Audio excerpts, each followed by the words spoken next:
pro-life agenda. The Trump administration is trying to make it harder for Planned Parenthood to do business. Communications breakdown. Hope Hicks is the latest presidential advisor to leave the White House. We have reaction. Clergy abuse. The Vatican's expert in clergy sex abuse finishes his investigation in Chile. And faith and the White House. We talk about the role Catholics are playing in the Trump administration. On EWTN News Nightly for Thursday, March 1st, 2018.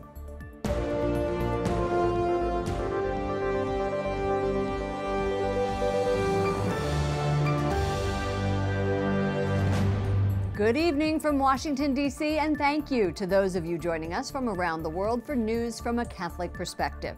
I'm Lauren Ashburn. A national pro-life group is praising the Trump administration for redirecting family planning money. Organizations can now apply for federal grant money, but they must commit to a holistic approach to women's health, including natural family planning. White House correspondent Mark Irons reports. Good evening, Mark. Good evening, Lauren. The new strategy involves tens of millions of dollars under the Title X program.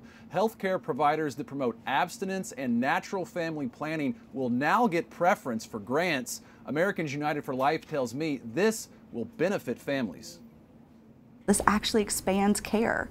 We're offering more care now to women, a full spectrum of family planning and not just abortion. Deanna Wallace works for Americans United for Life. She says the new policy will slow the flow of federal dollars to Planned Parenthood. These changes are so important because they really do redistribute the funds to comprehensive health care providers instead of what we saw under the Obama administration, where they were prioritizing groups like Planned Parenthood who use abortion as a method of family planning.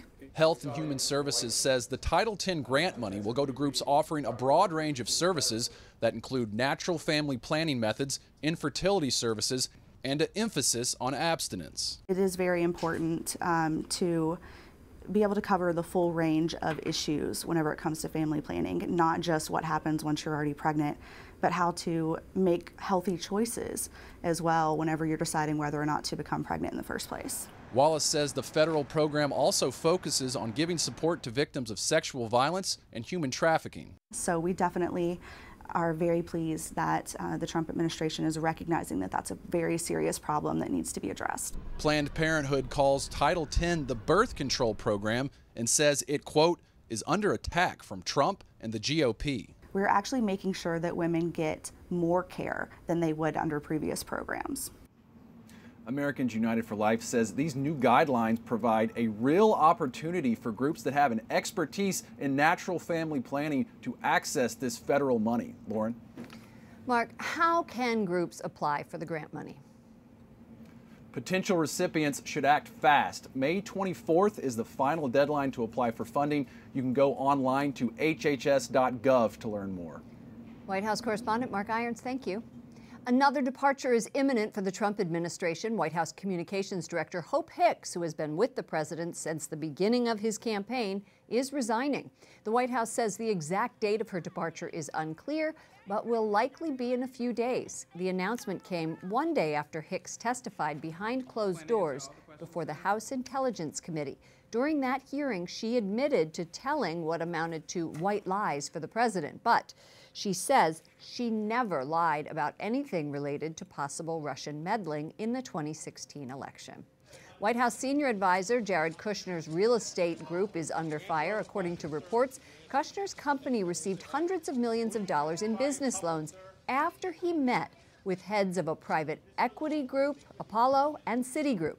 In an official capacity at the White House, one report says the Department of Financial Services, which regulates New York banks, is investigating the loans.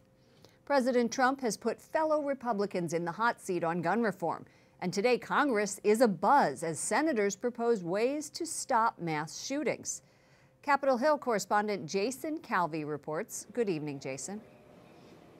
Good evening, Lauren. Lawmakers are trying to make sense of the president's hour-long televised meeting yesterday. He stunned many Republicans when he expressed support for gun control measures. Some in the GOP are still not convinced. I don't think we need more gun control. I think we need more idiot control. And the idiots I'm talking about are those state and federal employees who are supposed to turn in information to the NICS database, and they're just not doing their job. Senator John Kennedy of Louisiana referring to the National Instant Criminal Background System known as NICS. 50 lawmakers from both parties are backing a bill to strengthen that database. It would punish government agencies for not reporting crimes. But some Democrats say that's just part of the solution. The NRA has had the Republican Party in a headlock for decades. Only the president, this president, will have the power to overcome their strength and finally get his Republican allies on the Hill to move to a place that embraces some common sense gun safety policies.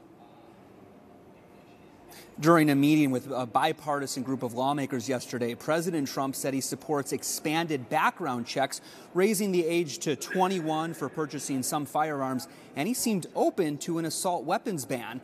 He said his administration would ban bump stocks. Those are attachments that give a semi-automatic rifle the ability to fire as fast as automatic weapons. The National Rifle Association criticized the proposals discussed at the White House meeting. The NRA says they'd make bad policy and wouldn't keep children safe. Lauren? We've been reporting that several companies are involved in this debate, and Dick's Sporting Goods will no longer sell assault-style rifles. Others are joining them. That's right. Kroger's, Fred Meyer's stores, and Walmart are halting gun and ammo sales to people under 21 years old. But some companies are seeing a backlash. Just today, Georgia lawmakers passed a bill that effectively would punish Delta Airlines for cutting ties with the NRA. Capitol Hill correspondent Jason Calvi. Thank you, Jason.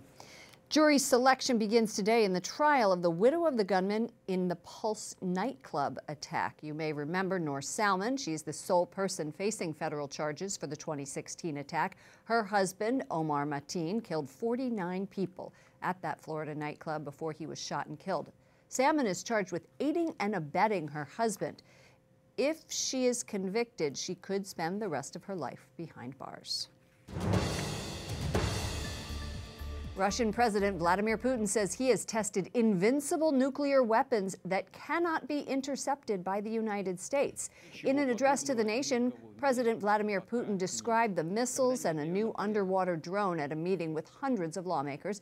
He noted that Russia had to develop the new weapons as the U.S. had developed a missile defense system. Putin is facing an election next month. The UN says daily 5-hour pauses in fighting in Syria are not enough to bring in aid or evacuate citizens.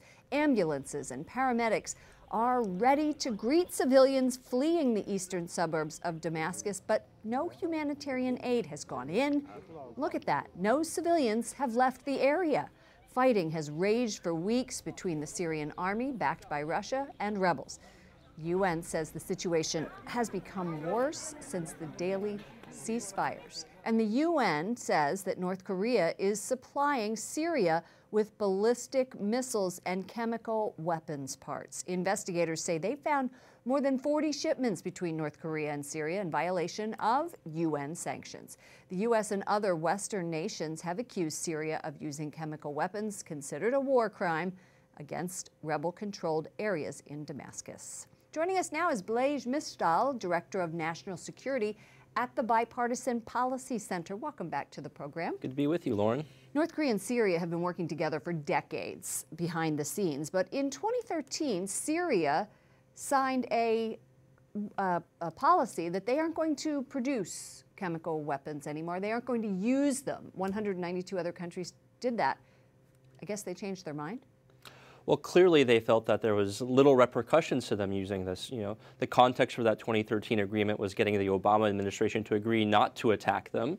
And clearly they felt that this gave them a free pass to continue doing this with North Korean help.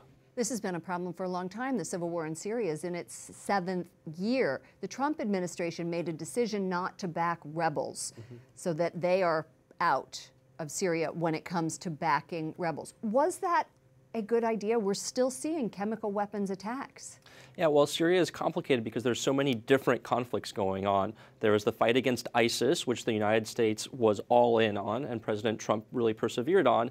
And then there was the fight against Assad, and we said that the president of Syria. The president of Syria, who's backed by Iran and by Russia, and now we know North Korea. And President Trump and President Obama informed us that that's not really our fight. The future of Syria is not really what we're interested in.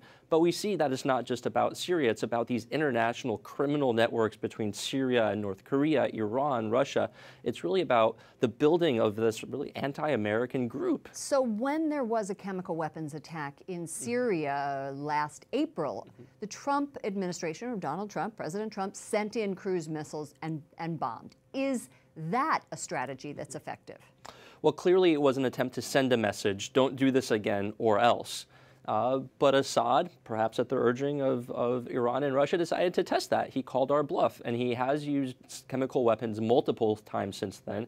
He's committed multiple atrocities against civilians, as we just saw, and there hasn't been a response. So they were right. It was a one and done deal for President Trump thus far, at least. So the UN is not able to enforce a ceasefire. They've asked for a 30-day ceasefire in Syria.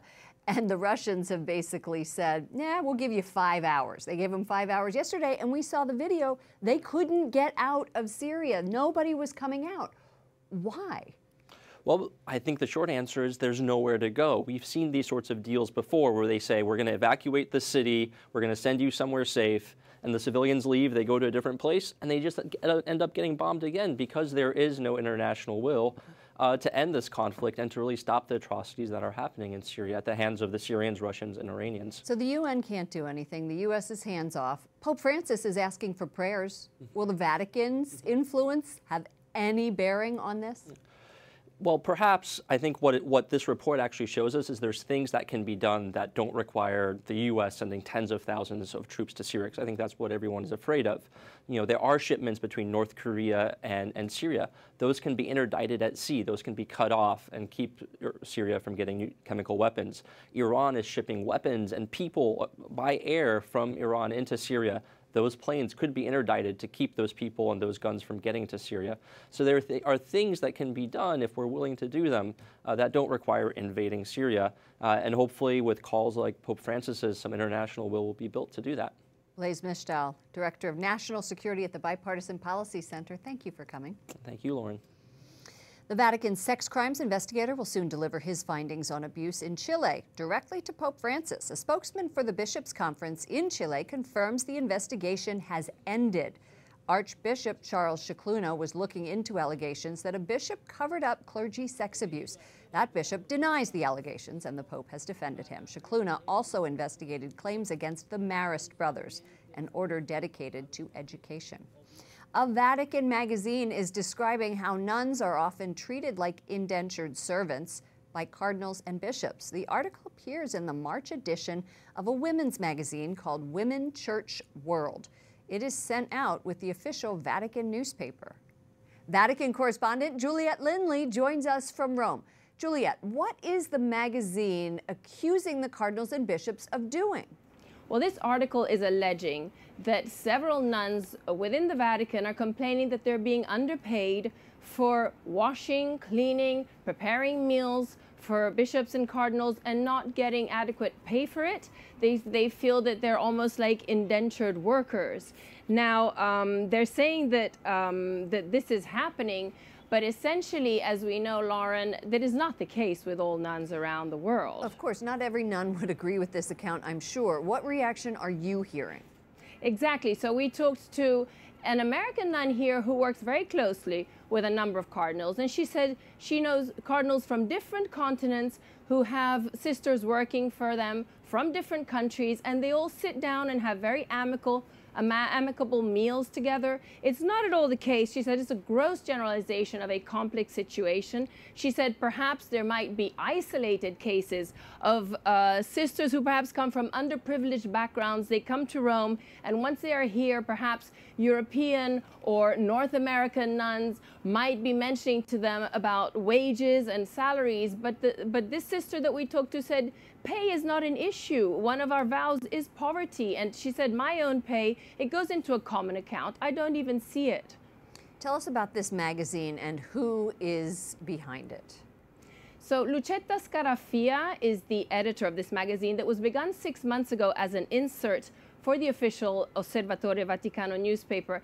Now it is no longer an official publication of the Vatican. It is very important to underline that. And the editor is a Catholic feminist, and she is a professor of history. And she herself told the Associated Press that she counts herself among the women that she feels are exploited by the church because she receives no pay for the job she is doing. Now, this publication has raised eyebrows in the past, even publishing articles about allowing possibly lay women to deliver homilies at Mass. So, as you can imagine, Lauren, this is a publication that is not particularly appreciated within Vatican circles. And of course, mainstream media is picking up on it. Juliette Lindley, EWTN News Nightly, Vatican correspondent, thank you. Thank you, Lauren. Coming up, final farewell. Lawmakers gather on Capitol Hill to honor Billy Graham.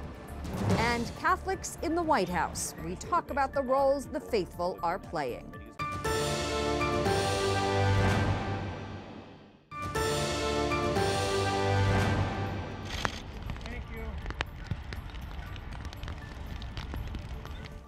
On a rain-filled day in Washington, the body of evangelist Billy Graham is led from Capitol Hill, where it had been lying, in honor. Graham is only the 4th private citizen to receive the honor. President Trump is expected to attend the Reverend's funeral tomorrow in Charlotte. White House Chief of Staff John Kelly drew laughter and raised a few eyebrows with a comment during a panel discussion today. Truly, at 6 months, the last thing I wanted to do was walk away from one of the great honors of my life, being the Secretary of Homeland Security.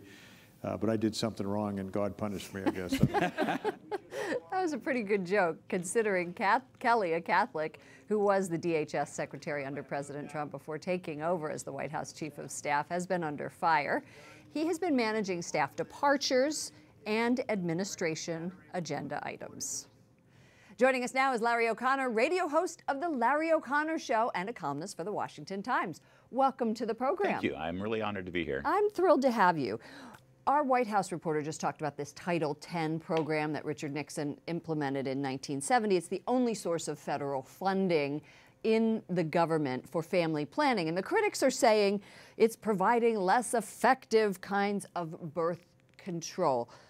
What is your thought about how Catholics are shaping the administration's agenda? I think most conservative Catholics who are, and by the way, I don't understand why most Catholics aren't conservative in terms of their American political beliefs, because it is the ideology that fits toward the pro-life positions and other positions that Catholics hold dear.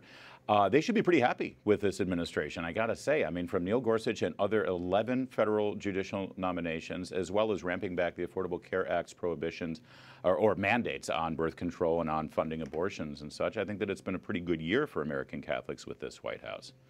It's true. The White House is under a lot of scrutiny right now. It's been a tough week for them. In the inner circle, we've seen Hope Hicks leaving. She had to testify. Is the White House, do you think, back in chaos mode? Listen, you know, this White House is constantly compared to the 44 White Houses before it, and that's a mistake. We've never had anything like this before. This is a businessman, a real estate guy, a billionaire who decided to run for president and won.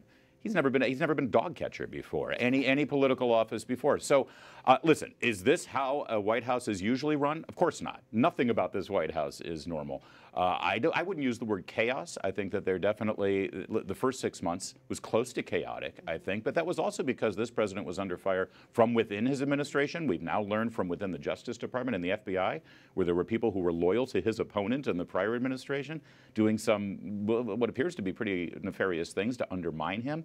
I have pretty good faith in General Kelly and sort of righting the ship. And I think what we're seeing this week with Hope Hicks and some of the other issues with Jared Kushner's security clearance is sort of General Kelly sort of reasserting his control over the Oval Office, or not over the Oval Office, but over the West Wing, and hopefully I think that they can be a little bit more functional. I don't think anybody can assert control over the Oval Office. Yes, not over the Oval Office. Maybe Melania. I'm not sure about that. Okay, let's briefly move on to the Trump campaign. They announced Brad Pascal is going to be leading the campaign for 2020. Last time I checked, it was March 2018. It's a little early. Isn't it? I think that why are they trying to get their ground team going so early? Is it because of the midterms? I think partly it's because of the midterms. I think it's also partly because of the phenomenon that we've seen here within the Republican Party.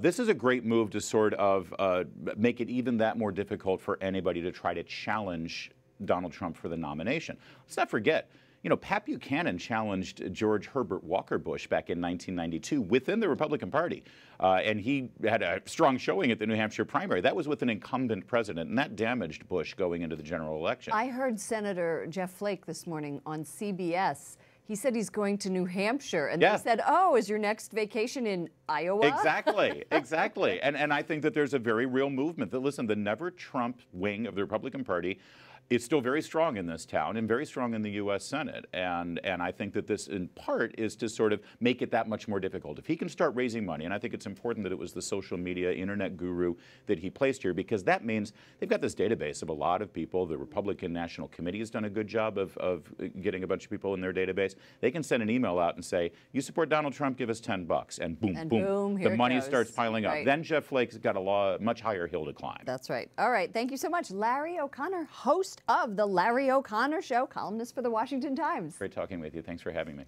And tonight on EWTN, Pro-Life Weekly is interviewing Bishop Thomas Paprocki of Springfield, Illinois. He explains why he called out Senator Dick Durbin, a Democrat from his state, for supporting abortion. Paprocki says he has a message for Durbin.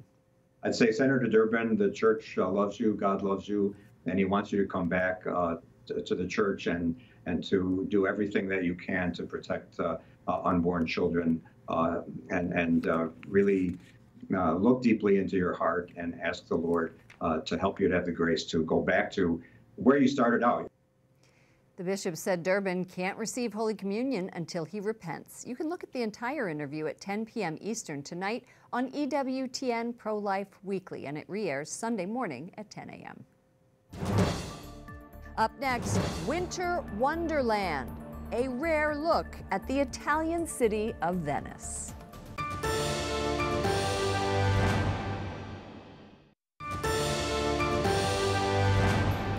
A Catholic website runs a list of Pope Francis's 10 favorite books. We'll show you a few of them. The list is on aleteia.com, and it includes the 1907 novel Lord of the World by Robert Hugh Benson, the classic The Brothers Karamazov, that's Dostoevsky, and one by St. Ignatius Loyola, the founder of the Jesuits.